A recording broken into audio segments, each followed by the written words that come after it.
পরকিয়া লিগেল, হাজার হাজার মুসলিম যুবক যুবতী এরা পরকিয়ায় জড়িয়ে যাচ্ছে। আর শুনে রেখে দেন, আজকে আমাদের কাছে সব থেকে বড় পাপ যেটা ছুটে এসছে, লোকের বউকে নিয়ে পালিয়ে গিয়ে ঘর করা।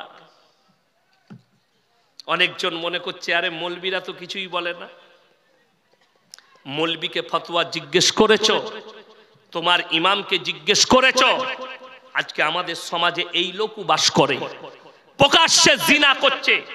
কেউ যদি নিজের বিবিকে, কেউ যদি লোকের বউকে নিয়ে পালিয়ে যায়, তার আগের স্বামী যদি তাকে ডিভোর্স না দেয়, গোটা পৃথিবীর মৌলবী যদি নিকাহ পড়ায়, আল্লাহর কসম নিকাহ হবে না, হারাম। প্রথম স্বামী ডিভোর্স দিবে, ইদ্যত পালন করবে, তারপরে অন্য স্বামী গ্রহণ করতে পারবে। গোটা পৃথিবীর মৌলবী বিয়ে পড়ালে জায়েজ হবে না। আজকে আপনি ওটাকে জায়েজ করার দিয়েছেন। স্বামী বিদেশে থাকে, স্বামী কেরলে থাকে, মুম্বাইয়ে থাকে, স্বামী লন্ডনে থাকে, স্বামী আরবে, দুবাইয়ে, কাতারে থাকে, বিবি পরকীয়ায় লিপ্ত হয়ে আছে। জেনে রেখে দিবেন, ওই মায়েরা জান্নাতে তাড়াতাড়ি যাবে।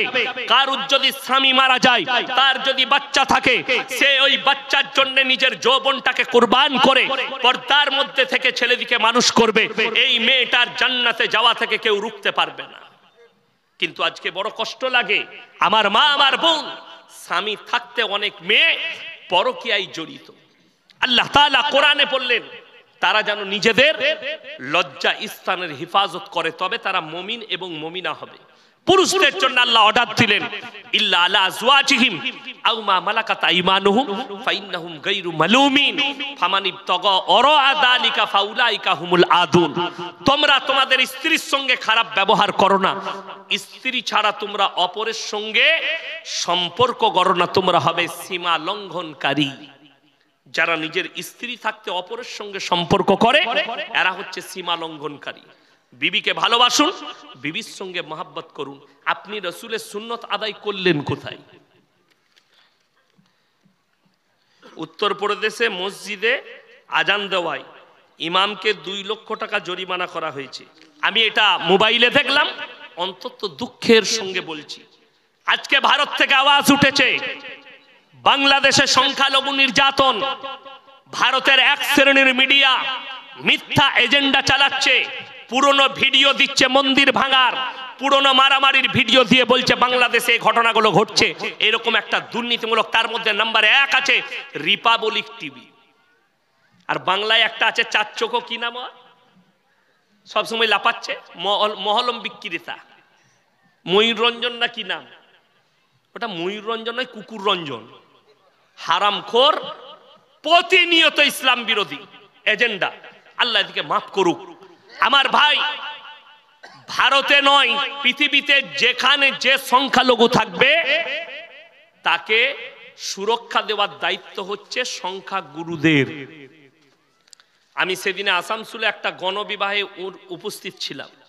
আমার খুব অন্তরের মানুষ, শিল্পপতি সদরুদ্দিন ভাই, দ্য লাইফ ফাউন্ডেশন, তিনি একটা আয়োজন করেছিলেন, 20টা ছেলে মেয়ের বিয়ে দিলেন খরচা করে, তার মধ্যে 8টা মুসলিম আর 12টা অন্যান্য জাতি। অবাক হবেন, সেখানে আমি একটা কথা বলেছি, আজকে আপনাদেরকে বলে যাই, যারা মুসলিম আছেন, কোরআনে আছে ওয়ালা তাসুব্বুল্লাযীনা ইয়াদউনা মিন দুনিল্লাহি ফায়াসুব্বুল্লাহা আদওয়াম বিগাইরি ইলম। তোমরা তাদেরকে গালি দিও না যারা আল্লাহ ব্যতীত অপরের উপাসনা করে, তাদের দেবদেবীকে গালি দিও না, তাদের ধর্মকে গালি দিও না, সে অজ্ঞাত অবস্থায় তোমার আল্লাহকে গালি দেবে। আপনি আপনার ধর্মটা বুঝান, শিরক বিদআত, হারাম হালাল, দিন বদ্দিন আপনি বুঝান। আল্লাহ ব্যতীত অপরের উপাসনা করা শিরকের কাজ, আল্লাহর কাছে বড় অপরাধ, এটা আপনি বুঝাতে পাবেন। আমার 1 লাখের বেশি জলসা ছুটছে, একটা যদি বার করতে পারেন, কারণ দেবদেবীকে গালি দিয়েছি, দিইনি, কিন্তু যে খুঁচিয়েছে তাকে ছাড়িনি। খোঁচানো মানে প্রশ্ন করেছে, উত্তর দিয়েছি। 1 মাস আগে আমাকে প্রশ্ন করেছে এক অমুসলিম যুবক, স্যার আপনার কাছে প্রশ্ন আছে, আমি আপনার বক্তব্য শুনি। আমি বললাম আল্লাহ তোমাকে কবুল করুক। বলে প্রশ্ন করবো, আমি করো। বললে স্যার আপনারা গাই দুধ খান? আমি গায়ের দুধ খাই। গায়ের মাংসও খান? অবশ্যই খাই, আমি তো আবার সিনের গোশটা বেশি ভালোবাসি। তো বলে হুজুর মায়ের দুধ খান? আমি বলে অবশ্যই খেয়েছি, মায়েরও দুধ খায়। তো বলে মায়ের গোশ খান না কেন?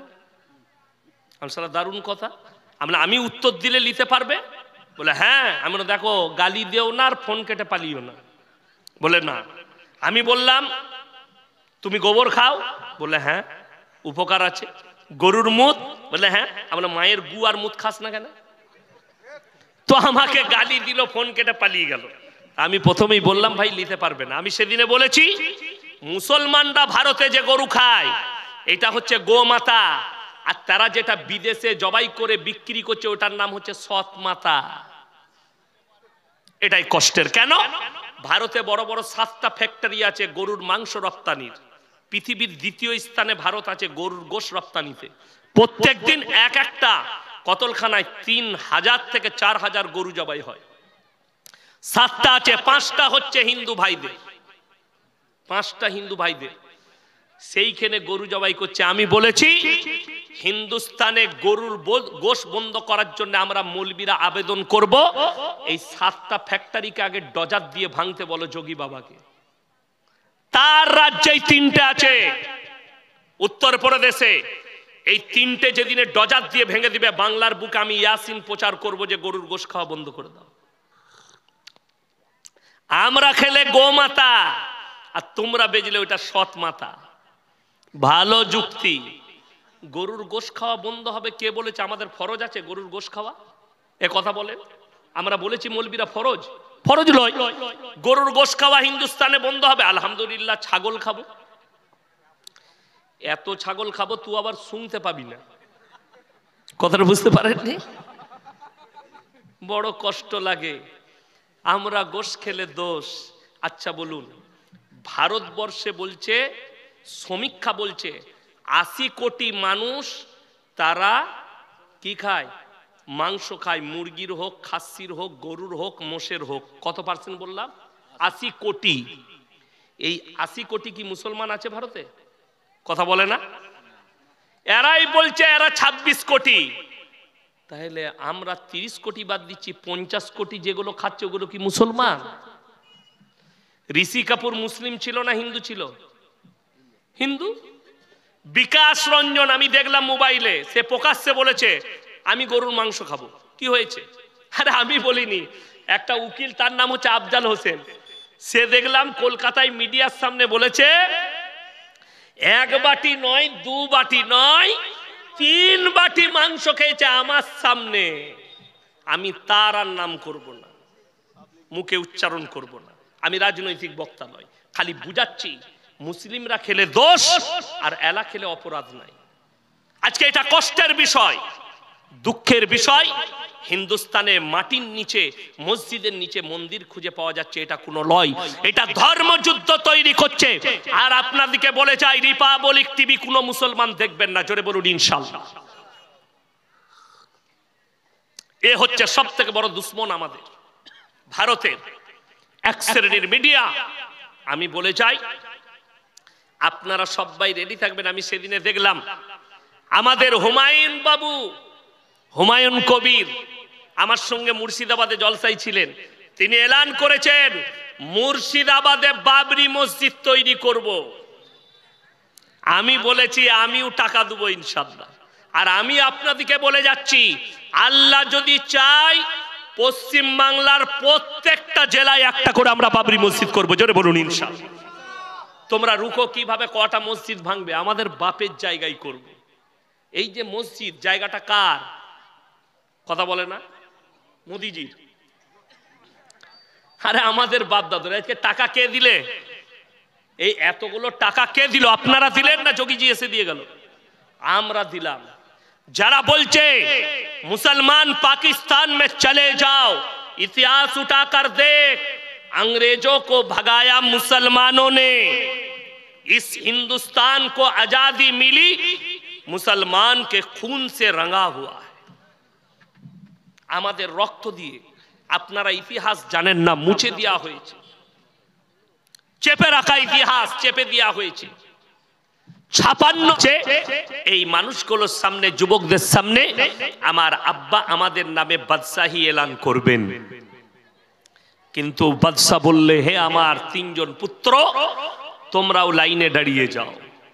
তারাও লাইনে দাঁড়িয়েছে।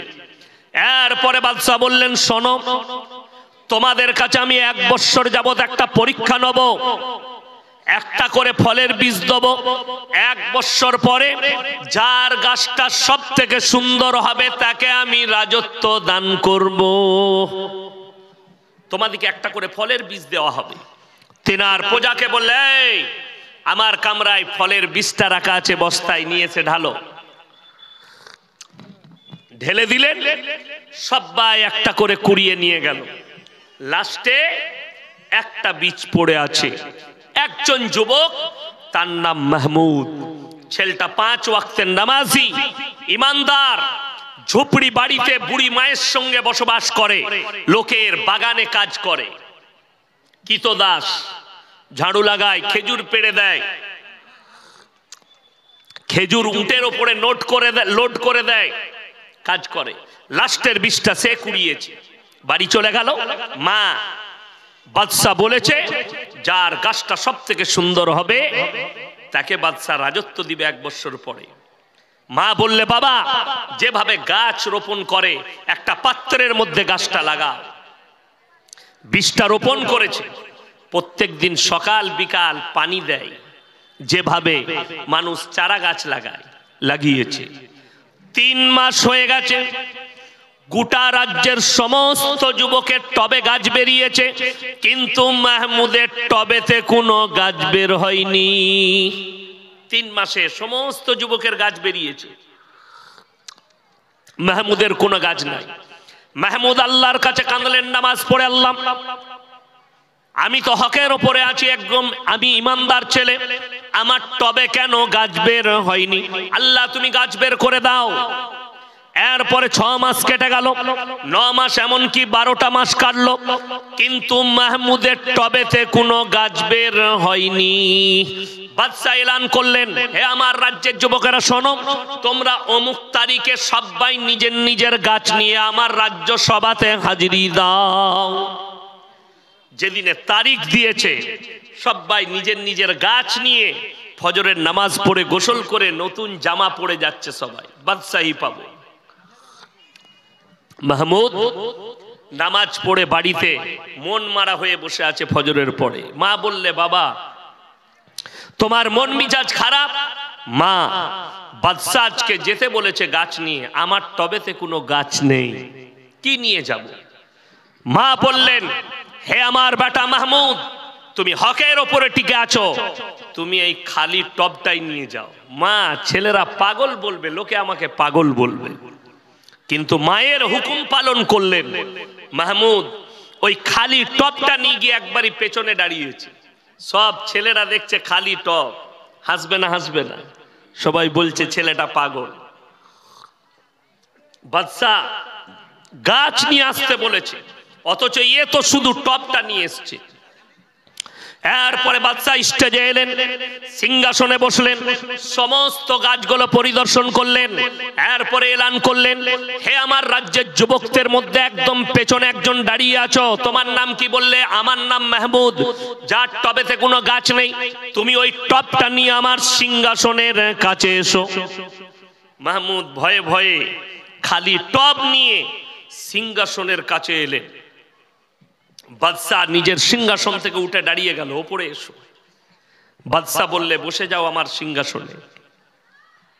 মাহমুদ মনে মনে ভাবছে, আল্লাহ, এই ছেলেরা তো আমাকে পাগল বলছেই বলছে, বাদশাও আমার সাথে মজাক করছে, এটা মনে মনে ভাবছে।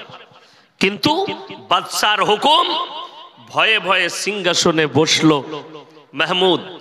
এরপরে বাদশা তার ঘাড়ে হাত রেখে এলান করলো, হে আমার রাজ্যের যুবকেরা, শোনো, আজকে আমি তোমাদের কাছে একজন ইমানদার বাদশা নিযুক্ত করছি, যার নাম হচ্ছে মাহমুদ। সমস্ত যুবক বলে উঠল, বাদশা আপনি বলেছিলেন যার গাছটা সব থেকে সুন্দর হবে তাকে আপনি রাজত্ব দান করবেন। অবশ্যই বলেছিলাম, কিন্তু শোনো, তোমরা বেঈমানি করেছো। আমি যে বিষটা তোমাদেরকে দিয়েছিলাম ওটা গরম পানিতে সিদ্ধ করে শুকিয়ে দিয়েছিলাম। তোমাদের টবে কেমন করে গাছ বের হলো?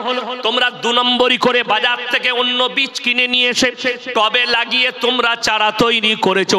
আর আমি যে বীজটা দিয়েছি একমাত্র এই হকের ওপরে মাহমুদ আছে, ওই বীজটাই রোপণ করার কারণে তার টবেতে কোনো গাছ বের হয়নি।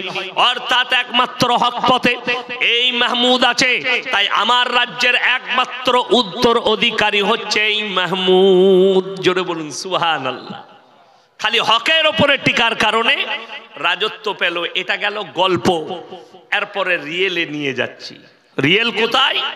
কোরআনে। জোরে বলুন না সুবহানাল্লাহ। কোরআনেও কি হকের কথা এসছে? মারাত্মক এসছে। এখানে যারা বিচারক আছেন, নেতা আছেন, মন্ত্রী আছেন, তারা ভালো করে শুনবেন। আমার নবী বিশ্ব নবীকে আল্লাহ বললেন, হে আমার নবী, তুমি মক্কা নগরীতে এলান করো, ওয়ামা ইউকরিদুল্লাহ কারদান হাসানা। আজকে আপনাদের কাছে আমার শুকুর ভাই, কমিটির ছেলেরা মসজিদের জন্য টাকা চেয়েছে, আপনারা অনেকে দিয়েছেন, তাই না? আপনি মনে করছেন এগুলো ব্যর্থ যাবে? ব্যর্থ যাবে না। হাদিসটা বলে দিই, জাকিরা গচ্ছিত সম্পদ, মানুষ কিয়ামতের দিনে কাঁদবে। আমি যদি ওই মসজিদের জন্য আরো 10,000 বাড়িয়ে দিতাম, আজকে আমার জন্য মঙ্গল হতো, কিন্তু সেদিনে আর কোনো রাস্তাই থাকবে না। ওই জন্য নবীজি এই হাদিস বলেছেন, জাকিরা গচ্ছিত সম্পদ। আল্লাহ নবী মক্কা নগরীতে এলান করলেন, ওমা ইউকরিদুল্লাহ কারদান হাসানা। আল্লাহর রাস্তায় কে কি দান করবে বলো? মক্কার বেঈমান কাফের মুশরিকরা তারা বলতে লাগলো, মুসলমানদের আল্লাহ ফকির হয়ে গেছে। জোরে বলুন নাউজুবিল্লাহ। এত বড় কথা। হযরতে আবু বকর সিদ্দিক রাদিয়াল্লাহু তাআলা আনহু মক্কার এক গলি দিয়ে পেরিয়ে যাচ্ছেন। রওয়ায়েতে আছে, 2 জন মুশরিক বেঈমান কাফের তারা বসে মজাক করে বলছে, এই শুনেছিস মুসলমানদের আল্লাহ ফকির হয়ে গেছে। হযরত আবু বকর বরদাশত করতে পারেননি, বেঈমানকে এক চর মেরেছে, বেঈমান বেহুশ হয়ে পড়ে গেছে। হযরত আবু বকর চলে গেলেন, বেঈমানের হুঁশ ফিরে গেছে। 2 বন্ধু মিলে নবীজির দরবারে হাজির। হে আল্লাহর নবী মুহাম্মদ, আপনার আবু বকর আমাকে বিনা কারণে চর মেরেছে, আমাকে শুধু এক চর মেরেছে আপনার আবু বকর, আপনার সাহাবী। উক্তকালে আবু বকর হাজির। আল্লাহর নবী বললেন, হে আবু বকর, তুমি কি বেঈমান মুশরিককে চর মেরেছো? ইয়া রাসূলুল্লাহ, ইয়া হাবিবাল্লাহ, আল্লাহর শানে এমন কথা বলেছে তাই আমি বরদাশত করতে পারিনি। এরপরে সেই বেঈমান মুশরিক বলছে, मैं अपने माबूदों की कसम खा के कहता हूं मैंने इसे नहीं कहा।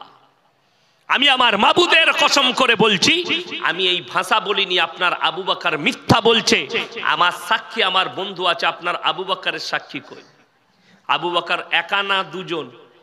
কথা বলেন, একা। এরপর বলুন, হযরত আবু বকর তিনি হকের উপরে আছেন না ভুলের উপরে আছেন? হকের উপরে। বেঈমান কিন্তু না হকের উপরে আছে। কিন্তু এরা 2 জন বিচারে বসলেন কে? রাহমাতুল লিল আলামিন, পৃথিবীর শ্রেষ্ঠ ব্যক্তি হযরত মুহাম্মদ মুস্তাফা সকলে বলুন সাল্লাল্লাহু আলাইহি সাল্লাম। বিচার কার হবে? নিজের কলিজার টুকরা হযরত আবু বকর সিদ্দিক রাদিয়াল্লাহু তাআলা আনহুর বিচার। 2 জন বেঈমান দাঁড়িয়ে আল্লাহর নবী বিচার করছেন। নবীজির বিচার যেমন তেমন নয়।